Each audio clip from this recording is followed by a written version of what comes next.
साथियों नमस्कार।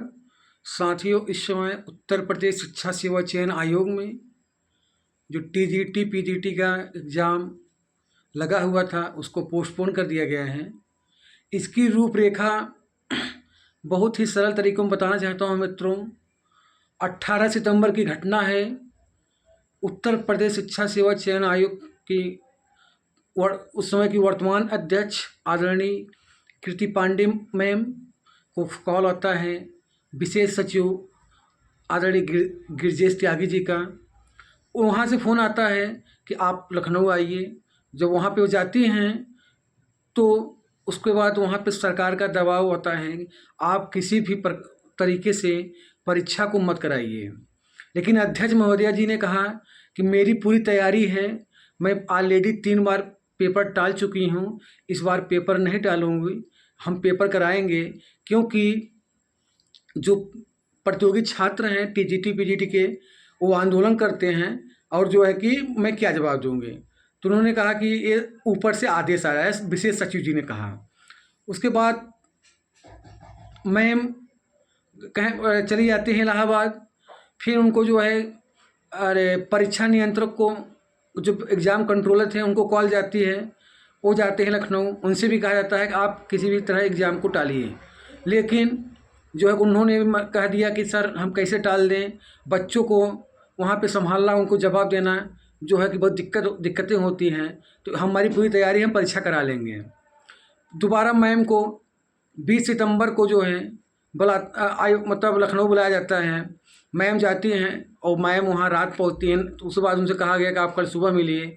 और सुबह मिलते हैं तो विशेष सचिव जी उनसे कहते हैं कि आप इस्तीफ़ा दीजिए और जो है आप जो है कि इस्तीफ़ा दीजिए और आप जाइए। तो मैम ने कहा कि अरे हम इस्तीफ़ा दें, हम मतलब क्यों दें। तो बोले कि जो है कि हम सर ऊपर से आदेश आया है कि जो है कि परीक्षा नहीं कराने के लिए आपको जो है कि हम प्रमोट कर दे रहे हैं, आपको गोरखपुर विश्वविद्यालय का डीन बना दिया जा रहा है। और आप लोग देखे होंगे, मैंने एक नोटिस डाला था जिसमें डॉक्टर कृति पांडे महोदया जी को गोरखपुर विश्वविद्यालय का डीन बना दिया गया। और 22 सितंबर को उनका इस्तीफ़ा मंजूर हो जाता है। और आपका 26 सितंबर को विशेष सचिव के द्वारा डिक्लेयर कर दिया जाता है कि उत्तर प्रदेश शिक्षा सेवा चयन आयोग की अध्यक्ष डॉक्टर कृति पांडे जी इस्तीफ़ा दे दिए हैं। तो मैं आपको बताना चाहता हूं मित्रों, आज उत्तर प्रदेश शिक्षा सेवा चयन आयोग में युवा मंच के प्रदेश अध्यक्ष बड़े भाई अनिल सिंह जी गए थे। वहाँ हम लोग भी बाहर खड़े थे। तो वहाँ पे परीक्षा नियंत्रक आदरणीय देवेंद्र प्रताप सिंह जी, आदरणीय सचिव आदरणीय मनोज कुमार जी वहाँ पे बात हुई। तो उन्होंने कहा कि जब तक कार्यवाहक अस्थायी रूप से अध्यक्ष नहीं आ जाते तो परीक्षा नहीं हो पाएगी। तो उत्तर प्रदेश शिक्षा चयन आयोग परीक्षा कराने के लिए तत्पर था, लेकिन राज्य सरकार परीक्षा कराने के मूड में नहीं है मित्रों।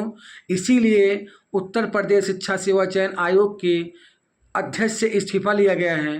और कार्यवाहक अध्यक्ष भी मैं आपको बता रहा हूँ कि कल लखनऊ गए थे। जब मैं कल आयोग में हम और बड़े भाई सुनील कुमार जी गए थे तो वहाँ पे केवल सचिव जी से मुलाकात हुई थी।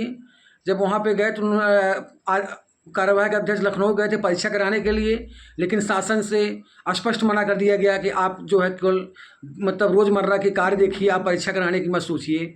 मतलब कार्यवाहक अध्यक्ष लखनऊ से सीधा इलाहाबाद आते हैं और शाम को 6 बजे मीटिंग लेते हैं और एक नोटिस निकालते हैं कि परीक्षा को अपरिहार्य कारणों से स्थगित की जाती हैं। तो यहाँ पे उत्तर प्रदेश शिक्षा सेवा चयन आयोग का मित्रों मैं आपको बता दूँ, बहुत अंदर की बात, बहुत बड़ी मतलब सूत्रों की बात मुझे डुमरियागंज से लेकर के सिद्धार्थनगर तक का मैं न्यूज़ निकाल रहा हूँ, जहाँ से मैं बिलोंग करती हैं। है तो गोरखपुर विश्वविद्यालय डीन, लेकिन प्रॉपर रहने वाले सिद्धार्थनगर क्षेत्र से हैं। तो मैम को यहाँ से इस्तीफा ज़बरदस्ती लिया गया है और परीक्षा आयोग कराने पूरी तैयारी है, लेकिन सरकार नहीं चाहती है परीक्षा हो। तो जो कार्यवाहक अध्यक्ष आपके आने वाले हैं, कार्यवाहक अध्यक्ष अब जो है परीक्षा इधर नहीं करा पाएंगे। आपके 21 अक्टूबर तक अध्यक्ष का फार्म भरा जाएगा। उसके बाद फार्मों के जो फार्म भरे जाएंगे उसकी स्क्रूटनी होगी। उसके बाद विशेष सचिव माननीय गिरिजेश त्यागी जी के पास जाएगा पूरा, वहाँ से फिर माननीय मुख्यमंत्री जी के पोर्टल पे जाएगा। माननीय मुख्यमंत्री जी के जो पसंदीदा व्यक्ति होंगे उनको यहाँ से भेजा जाएगा। और सुनने में आ रहा है कि पूर्व डीजीपी प्रशांत कुमार जी और अवनीश अवस्थी जी का नाम आ रहा है। दोनों में से कोई भी आ सकते हैं यहाँ पे। तो मित्रों, उत्तर प्रदेश शिक्षा सेवा चयन आयोग जो है कि परीक्षा कराने के लिए तत्पर था, लेकिन राज्य सरकार का परमिशन न मिलने के कारण परीक्षा टालनी पड़ी। और ये बहुत बड़ी, क्योंकि मैं लखनऊ से भी पता किया, मैं बैठा नहीं हूँ, मैं लखनऊ से अपने मतलब दोस्तों से पता करवाया, गोरखपुर से पता करवाया, और विभाग में कुछ अपने मित्र भी हैं, नाम क्यों बताएं, उनको पता करवाया। तो आयोग पूरी तरह तैयार था, लेकिन शासन एग्ज़ाम नहीं कराना चाहता, इसलिए एग्ज़ाम को पोस्टपोन करा दिया है। अब आपका एग्ज़ाम 2026 में होगा मित्रों। तब तक आप पेशेंस बनाए रखिए मित्रों। बहुत बहुत धन्यवाद।